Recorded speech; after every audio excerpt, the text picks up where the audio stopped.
अब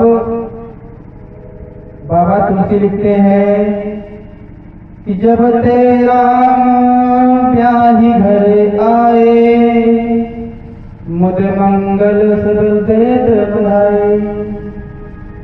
जब से हमारे प्रभु श्री रामचंद्र जी विवाह करके आए हैं, रोज नए नवीन नित्य मंगल हो रहे हैं, लोग दिव्य बधाइयां दे रहे हैं और उत्साह का अंत ही नहीं हो रहा है। फिर बाबा कहते हैं कि एक बार महाराज दशरथ जी अपने सिंहासन पर बैठे थे और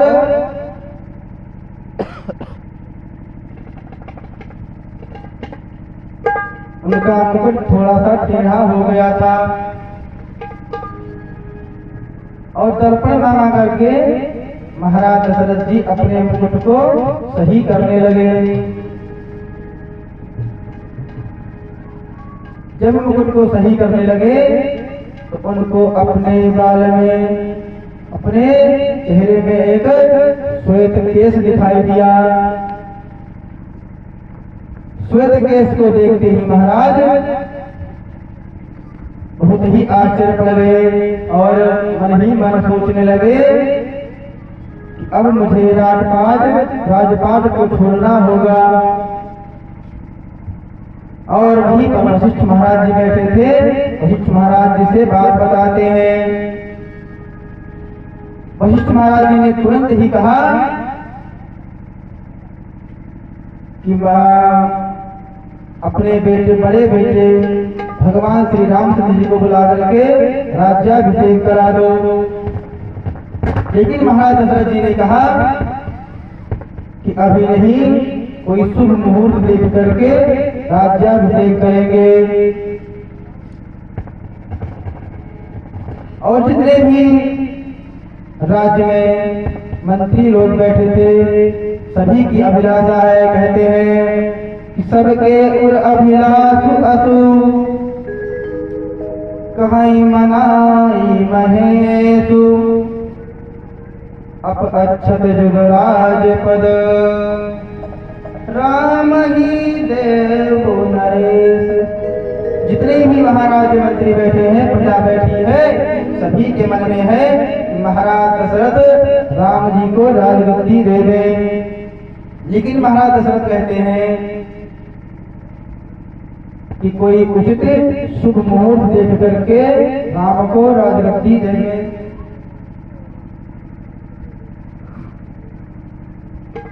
और वशिष्ठ जी महाराज राम जी को बुला करके कहते हैं कि राम, आज तुमको जमीन पर लेटना है और पयोव्रत करना है। कौन सा व्रत? कि आज रात्रि में तुमको दूध पीकर ही लेटना है, भोजन नहीं करना है। और कहते हैं कि अगर रात्रि भगवान की कृपा से ठीक ठाक से बीत गई तो तुम्हें सुबह युवराज बनाया जाएगा, महाराज बनाया जाएगा। वशिष्ठ जी महाराज यहाँ लेकिन क्यों लगा दिए कि अगर रात्रि ठीक ठाक से सुबह बीती तो तुम्हें सुबह महाराज बनाया जाएगा। इसलिए लेकिन लगाया कि महाराज वशिष्ठ को सब कुछ पता है कि राज्याभिषेक तो होगा नहीं और राम जी को तो वन जाना है। और जैसे ही हमारे प्रभु श्री रामचंद्र जी ने सुना कि हमको महाराज बनना है,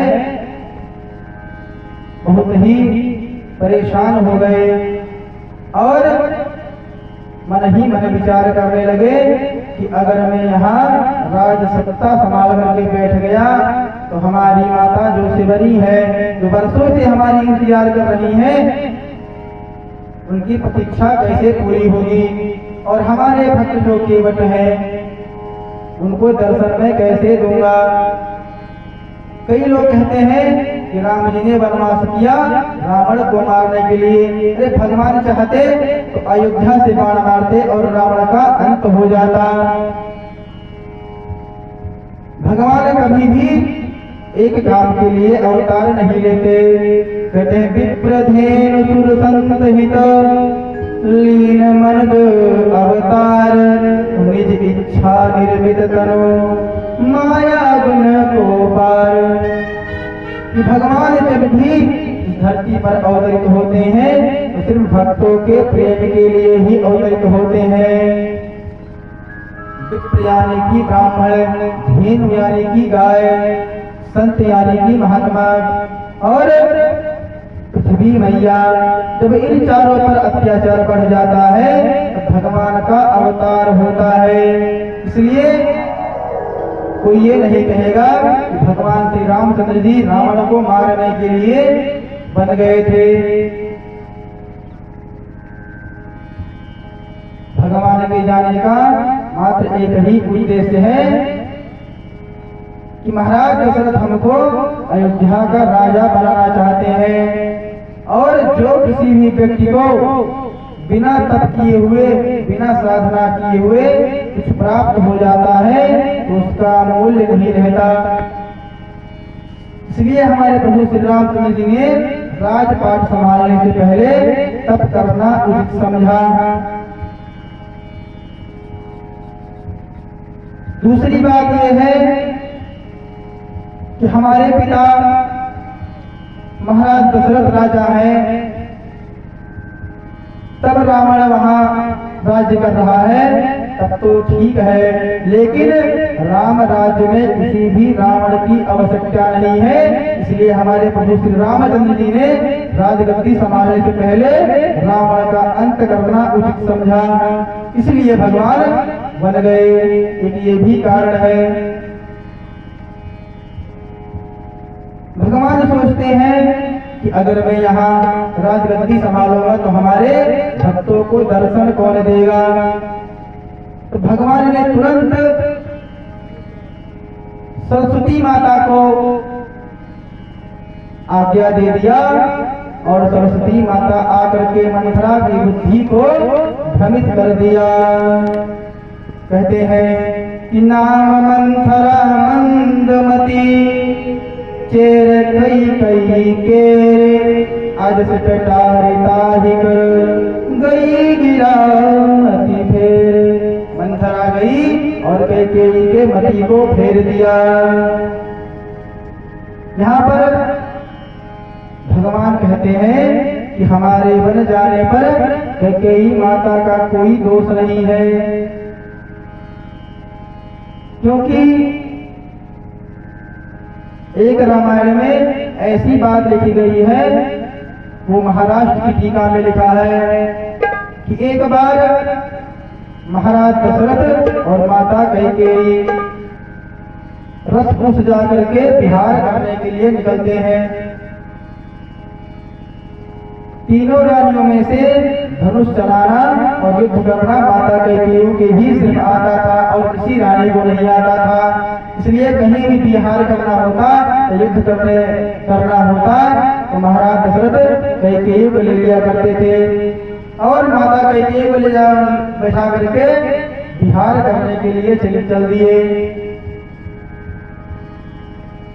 चल दिए और कहाँ पहुंचे? महाराज बाली के वाटिका। महाराज बाली के वाटिका में जब पहुंचे तो माता कैकेयी को बालों में पुष्प लगाने का मन हुआ। इस रामायण में यह कथा नहीं लिखी है, इसलिए हमको लगता है कि आप लोगों को नहीं लग रही होगी।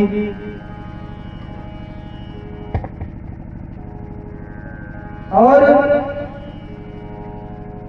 माता कैकेयी दशरथ से कहती है कि महाराज बाली के वाटिका में जो पुष्प लगे हैं मुझे बहुत ही मोहित कर रहे हैं, बहुत ही सुंदर है।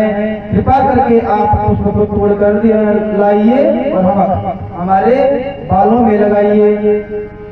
और महाराज दशरथ उतर करके पुष्प को तोड़ने के लिए आगे बढ़ते हैं।